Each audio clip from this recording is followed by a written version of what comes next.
Coming up on the Rockbridge Report. Find out why Rockbridge County residents can no longer choose where an ambulance will take them in the event of an emergency. But first, the Maury Express is up and running. We'll take you for a ride on the buses and tell you who is getting the most out of them. And later, the Lexington Police Department gets reaccredited. Learn how this honor helps the officers better serve the community. All this and more on the Rockbridge Report.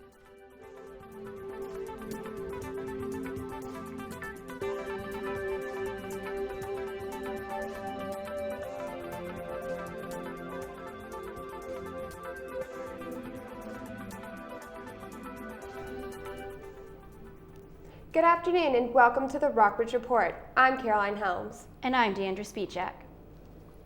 The Maury Express began its service in Rockbridge County on Tuesday. The new bus line is the area's first fixed route bus service. Rockbridge reporter Hannah Escada takes a look at how the first day went and the effect the new bus line is having on the community. The Maury Express is operated by the Roanoke-based company Radar, which stands for Roanoke Area Dial Ride. Radar already has experience running bus services in several other communities in Southwest Virginia, and residents in Rockbridge County welcomed the Maury Express. I think it's going to have a really big impact. People are going to be able to get where they want to go, get where they need to go, just go someplace and hang out, something that we haven't been able to do before. On Tuesday, Rockbridge County's first fixed route bus service began running between the cities of Lexington and Buena Vista, and the drivers spent the last week and a half in training for the new bus routes. We're driving the route for times. Basically the times on the schedules we have out, the different places, we're doing the times to that. One of the stops along the Buena Vista bus route is the Maury River Senior Center. Many center visitors already use the Rockbridge area transportation system to get around, but the center expects the Maury Express to bring in additional members. We have a number of people who we hope would like to attend the center who live outside the city, for instance at the Willow Springs Apartments or in other areas of Buena Vista or Lexington that aren't covered by our RATS agreement. Schaaf also sees the new bus line as a way for some residents to be more independent. It's really difficult when you don't drive and you have to ask a family member or a friend for a ride to the grocery store and to the doctor's office and to the dentist's office. It's almost impossible for them to say, gee, I'd really like to go to Goodwill or Walmart or downtown Lexington or wherever and just poke around and see what there is to see. The Maury Express is currently running for an 18-month trial period paid for by a state grant as well as money from Lexington, Buena Vista, and Rockbridge County. In addition to the three localities, Washington and Lee University and Virginia Military Institute helped fund the new bus line. Students from both schools can ride the bus for free with the valid student ID. For the Rockbridge Report, I'm Hannah Escada. The Maury Express's debut was well received, and drivers report more than 30 riders during its first 2 days of service. Many citizens who work in Lexington don't actually live in the city, but officials want to change that. The city is applying for a $700,000 federal grant so citizens with low to moderate incomes can afford to live in town.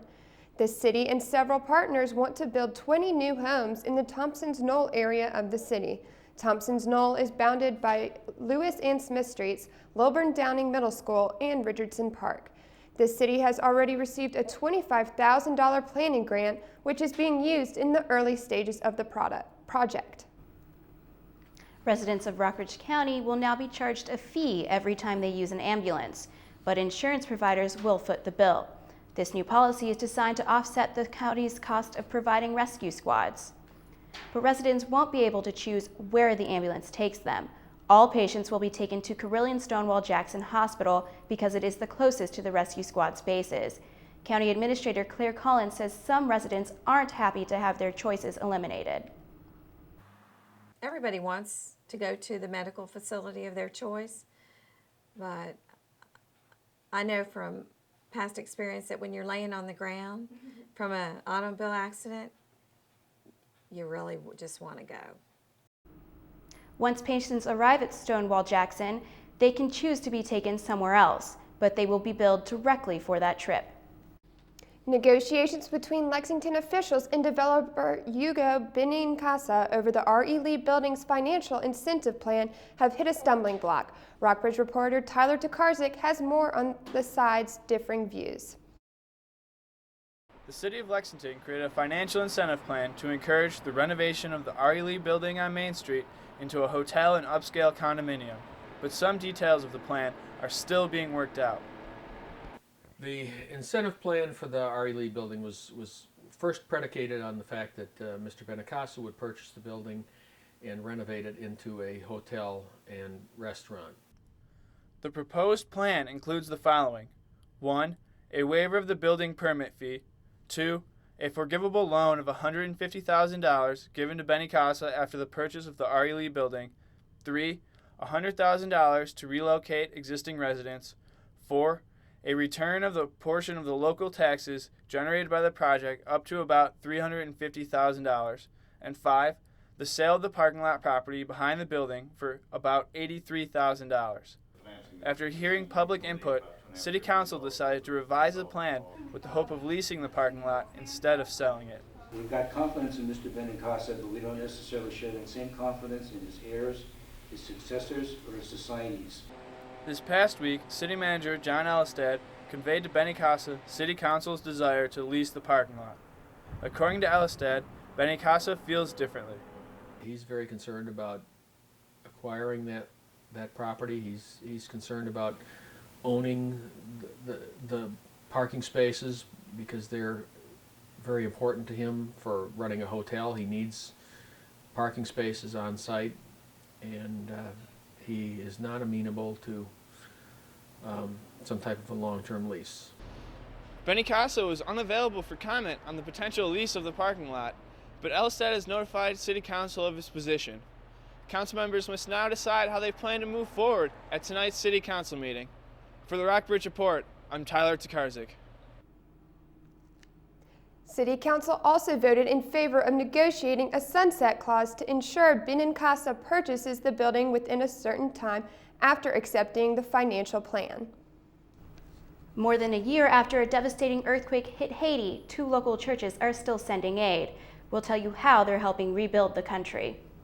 But first, parts of many local kids' school lunches are getting thrown away. Hear what one local resident thinks is the root of the problem.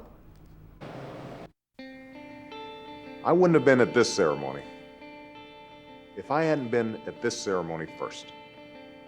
Unfortunately, nearly 30% of U.S. high school students aren't making it to graduation.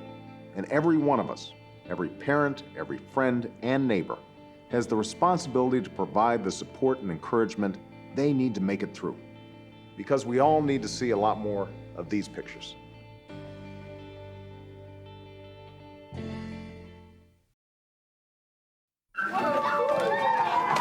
I'm lucky. Let me help you with that. I get to do something I love. It has nothing to do with touchdowns or titles. Everybody bring it in. I get to play a part in the life of someone just starting out. How many of you think homework is just as important as teamwork? I help keep kids in school. Good. And that's the name of the game. My name is LaDainian Thomason. I don't just wear the shirt, I live it. Give, advocate, volunteer. Live United. Residents no longer have to worry about wasted water, but one resident worries about another wasted resource, school lunches. Rockbridge reporter Brooke Simmons has more on the issue. I went to have lunch with my goddaughter, and I got there early. And so I sat in the cafeteria waiting for her group to break for lunch, and I was watching the Head Start students, totally adorable, about 20 kids, and they were being very polite, very well behaved. They were being very well supervised. And I watched then as they carried their lunch trays to the trash, and I watched their entire lunches, almost all 20 of them, go into the trash. Local resident Camille Miller believes the food in local school cafeterias is not being managed to meet students' needs. The problem is threefold. We have to meet some level of federal nutritional standards, which are actually not that difficult when I looked at them. The second is we want our kids to be really ready to learn. And if you're going back to the classroom after lunch and you haven't had lunch, you're going to need to flag pretty definitely and learning's not occurring. And then the third thing was to minimize waste. Superintendent Dan Lyons says the problem is not the food, but the children. Sometimes it's they don't like the food, or sometimes they're just so excited about being at lunch, they spend their time talking and they run out of time, or they're just not hungry because they have snack in the morning. School officials are aware of the students' waste, but are more concerned with providing students with a nutritional meal they otherwise may not receive. They really don't have a choice of bringing their lunch from home. So, you know, that's one of the few hot meals they have a day, and so they're going to eat what they like on it, and they're going to dispose of the rest. Lexington City schools have about 15 to 20% of their students eligible for free lunches. The city spends approximately $170,000 used for school meals per year, but that figure includes paying the cafeteria workers. Miller believes that is not enough money and could be the root of the problem. However, Lyons disagrees. Like other students, they really don't have a choice of bringing their lunch from home. So, you know, that's one of the few hot meals they have a day, and so they're going to eat what they like on it, and they're going to dispose of the rest. School officials are working with the Virginia Department of Education to prevent food being wasted. Solutions include portion and serving reductions.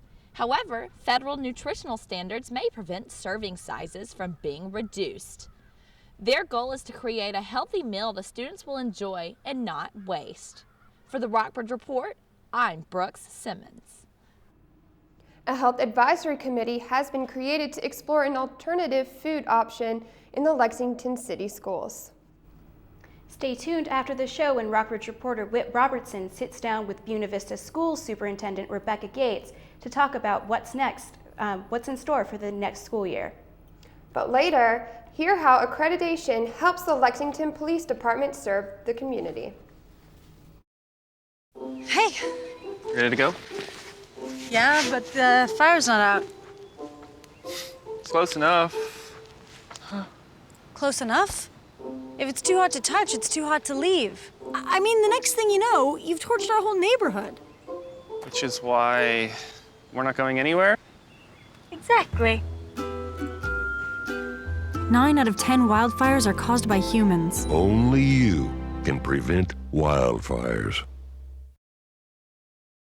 Es un gran día para los deportes. Vaya festín de jugadas que tenemos. Mucha acción, David, por eso nos vamos directamente a la pelota. Es el duelo padre-hijo en el jardín. Batazo al jardín derecho, no. Y se cayó. Se cayó, pero bueno, ahí va. Nos vamos ahora al básquet, 2 contra 1. Y la clava. Solita, la clavó. Y ahora el fútbol. Ahí está papá, que la pase. Solo.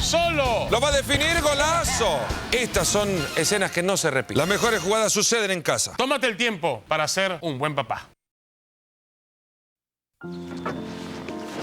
It's a great day, isn't it? Yeah.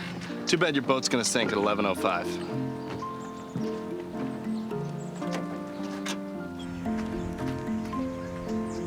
Don't come closer. I have rabies. Don't you wish there were warnings to protect you from life's risks?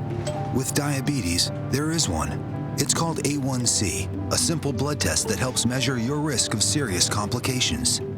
Learn more at diabetesaonc.org. Devil's Backbone Brewery says it's committed to making sure its wastewater does not pollute other water supplies. The brewery is set to break ground this month and will require an estimated 3 million gallons of water per year to operate. The Rockbridge County water treatment plant can handle up to 15,000 gallons of wastewater. Any more than that, and pre-treating might be necessary. Any untreated wastewater leaked into the rivers could be harmful, but the Rockbridge Service Authority is confident that it will be managed correctly. St. Patrick's Catholic Church and Lexington Presbyterian Church have almost finished building a medical clinic in Font-Pierre, Haiti. The two churches have been involved with the town since 2009, but after a 7.0 magnitude earthquake struck the country last year, it became more urgent for the clinic to be finished. They hope to finish it within the next 6 months. St. Patrick's has also helped build a church and a school and provided funding, staff, and supplies for the school. We've had a lot of sun in the area this week, but the good weather won't last for long. Tomorrow will be mostly cloudy with highs in the mid-50s and a low of 43. Break out your umbrellas on Saturday when there will be rain with a high of 57 and a low of 50. On Sunday, the rain continues with the possibility of thunderstorms. The high will be 54 and the low will be 38. Monday will be partly cloudy with a high of 53 and a low of 35. And the sun returns on Tuesday with a high of 56 and a low of 38. The Lexington Police Department has just been accredited for the 4th time since 1998. Coming up, hear how this distinction benefits the community as well as the officers.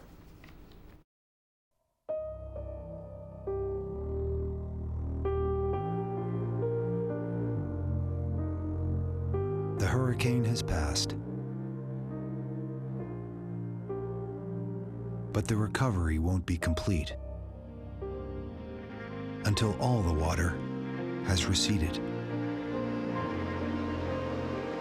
If you're having trouble coping, trained and caring help is waiting. Hola, Grover, what are you doing? Oh, I am making my emergency kit. I want to be prepared just in case. Oh, my friend Mia made a kit with her family. Everyone help! They packed flashlights and batteries, water, food, a radio, and put it where they could find it rapidamente, quickly. I guess I should take my canoe out of there, huh? Look, Grover. Help your family get ready for an emergency. Learn more at ready.gov/sesame. Hello there. It is your old pal Grover. Meet my new friends. Madison, Isaac, Alexa, Romeo, Amanda. They have last names too. Vigo, Che, Lopez, Rodriguez, Warner. Everybody has a first and last name, even mommies and daddies. Do you know yours? Do you know your mommies and daddies? If you do not, go find out. Know your whole name so grown-ups can help you in an emergency. Learn more at ready.gov/sesame. I am a teenager. I am online. I enjoy sharing thoughts, Music, videos, ideas, information. I will not be a victim to threats. to stalking, to soliciting, to predators. I will be responsible. I will be careful. I will be honest. I will be smarter. I will get my parents involved. I will protect myself. I will be safe. I am a teenager. And I And I will not be bullied. The Lexington Police Department is the only law enforcement agency in the county to be accredited, and also one of the smallest in the state. It has been given the distinction 4 times. Accreditation means the department makes a strong effort to meet the best practices possible. The Accreditation Commission says accredited agencies are better able to serve their communities and control crime. We put ourselves through a lot to see that we're giving the best service to our community, whether it be business owners, citizens, you guys while you're here during school, that we're stepping up to the plate, and we're challenging the state to come in and say, pick us apart. We want to make sure we're giving the best service, tell us what we're not doing so we can fix it. Accreditation must be renewed every 4 years. Agencies must meet 187 standards to receive the recognition. Well, that's all we have for you today. I'm Deandra Spichak. And I'm Caroline Helms. Be sure to stay tuned after the show for our 3 in-studio interviews with Buena Vista School Superintendent Rebecca Gates, Jay Gillum of the Virginia Association for Soil and Water Conservation, and Wall Street Journal senior reporter Mitra Kalita. And don't forget to check us out online at rockbridgereport.wlu.edu. Good night.